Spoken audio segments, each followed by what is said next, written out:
We cannot afford to let hunger steal our children's potential anymore. During the International Women's Day celebrations in March this year, our president asked me to champion the voice of children in the nation. This is a call we have embraced and laid out in 3 broad areas: child provision, child participation, and child protection. We are starting with child provision by supporting the ongoing school feeding program in the country. We are championing the sustainability component of school feeding through school-based food production programs that target learning institutions, like you can see in the branded items that we have today: Feed One and Hunger.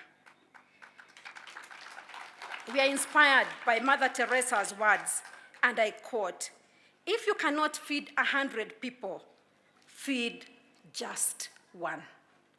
We are working to ensure every child has access to a nutritious meal daily.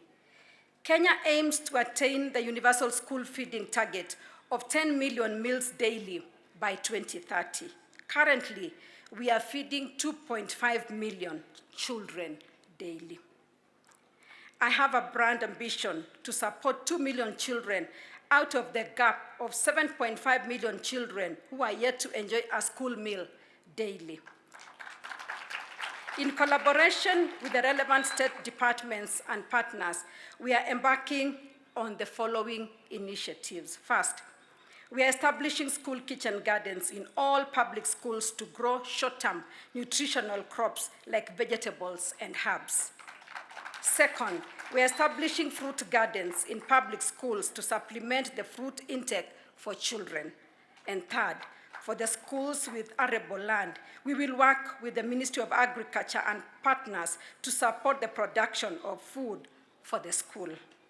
Ladies and gentlemen, I want to urge the county governments and elected leaders present to join us in this program and allocate a budget that will support school feeding programs in our schools. I specifically urge our legislatures to consider providing sufficient funds towards the budget of the Ministry of Education for school feeding to ensure that we support our government efforts to close the gap of 7.5 million children in the next 6 years. School feeding is not an expense, it is an investment in Kenya's future. We want to see every child holding a nutritious plate of food in their hands daily. This is the power that every child needs to get an equal chance at life and change their future. As I close, I'm honored to celebrate World's Children's Day with children from Nakuru County and especially children of Katembwa. I'm pleased to join you this afternoon at Katembwa Primary School to celebrate World Children's Day 2024 with the theme, Listen to the Future, Stand Up for Children's Rights. Today, as we celebrate World Children's Day, our focus is clear: to ensure every child in Kenya has the opportunity to learn, thrive, and dream free from the burdens of hunger and malnutrition. A month ago, in October 2024, the World Bank published the Africa Pulse report that revealed that 7 in 10 children in sub-Saharan Africa are denied the benefits of pre-primary education due to hunger and malnutrition. When Kenya gained independence in 1963, the founding fathers of our nation focused on 3 key issues: poverty, disease, and ignorance. To eliminate ignorance, the plan was to ensure that every Kenyan child is educated.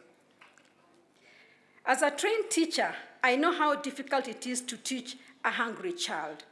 Hunger is not just a pain in a child's stomach. It is a barrier to learning, a stolen opportunity, and a deferred dream. And it is prudent and very, very important that when we are bringing up our children to be future responsible persons, let us develop them responsibly. Allow me to pose a question to you, the people and the children of this nation. What have you done for the children of Kenya? Umefanyia nini mtoto? Every other day when we wake up, we see violence against children, Your Excellency. What have we done to make sure that we bring up our children in the best way possible? Wewe mzazi wa Kenya, umefanyia nini huyo mtoto kuhakikisha kwamba huyo mtoto anakuja vizuri ili ategemewe kwa maisha ya baadaye? So what have you done? That is, I don't need an answer for that, but we want to find out what have you done. Wazazi tumeachia watoto, malezi tumeacha. Tumeenda kwa mambo mengine, tumeacha malezi ya watoto. Ninawasihi nikiwa PS wenu ya watoto, tafadhalini, before Her Excellency our First Lady, who is also a mother, I request you, please, let us take care of our children. Let us not harm our children. Let us not violate the rights of these children. I beseech you. Your Excellency, we do what we call cash transfer, popularly known as Inua Jamii. This one we give to the vulnerable families of this nation. There is no reason why children should not be left without school fees, and there is no reason why children should go to bed without food. We have done not only for the older persons, but we've done for the vulnerable people, that is the people living with disabilities, and as well as the older people and the children who are within us, especially those who come from the vulnerable areas. Your Excellency, we found this when the government came into place. We found the children who are being supported by Inua Jamii at 259,000. We have scaled it up now. We are talking about 500,000 of children that we give the cash transfer. Besides that, Your Excellency, we are also doing what we call presidential bursary, secondary school bursaries. We give the children who are not able to access school fees, we give them some money, which is 30,000 per year, for them to access education. So what we are asking is that, can we take care of our children? There are opportunities, the government is there. We are doing quite a lot as a government to make sure that our children are in a better place. And today is the World Children's Day, and therefore we are hosted by our children. We are hosted by the future. As teachers, we are happy to be here because we are co-creators of our children. As parents, we are here today because we also co-create our children, and we are collaborators of making sure that the future is safe. Your Excellency, I want to assure you that as Ministry of Education, we are fully dedicated to make sure that that future is safe in our children. And as I conclude, as part of that assurance that we are ready for that future, we are all aware that in January we shall be having our grade 9 children. And as a process of ensuring that our grade 9 children are in a conducive environment, as government through the Ministry of Education, we are already constructing 11,000 classrooms. In these two, between these two schools, we are doing 10 classrooms as we prepare ourselves for the next year. We have also supplied books to this school, to the two schools in the ratio of 1:1 in all learning areas. And as you are aware, Your Excellency, our colleagues at the Teacher Service Commission has just confirmed 46,000 of our intern teachers. We are recruiting another 20,000 teachers in preparing for the future who are our children.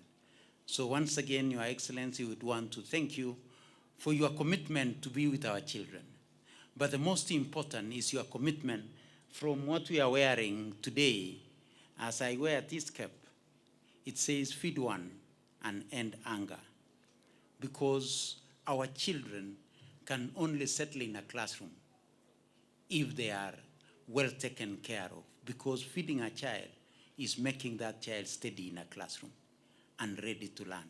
So thank you very much for accepting to be our ambassador in school meals program. And we look forward to your ensuring that, as the deputy county governor said, that they are feeding ECD children. We also want to ensure that our children, by 2030, that we have a universal school feeding program, so that every child will be able to get an opportunity to learn, not with an empty stomach, but with a stomach that we shall have taken care of as parents. And we commit ourselves not to leave anyone behind and not to leave the future behind. Today is a very important day worldwide. We are celebrating our children. We want our children to see the future. We want our children to excel. So it's a very big testimony for us also as parents to see our children excel in such a manner that we want them to grow. It is our responsibility to make sure that our children get the right education, the right nutrition, our children get clothing, our children get shelter, and for the fatherless, we need fathers for them, and for the motherless, we need mothers for them.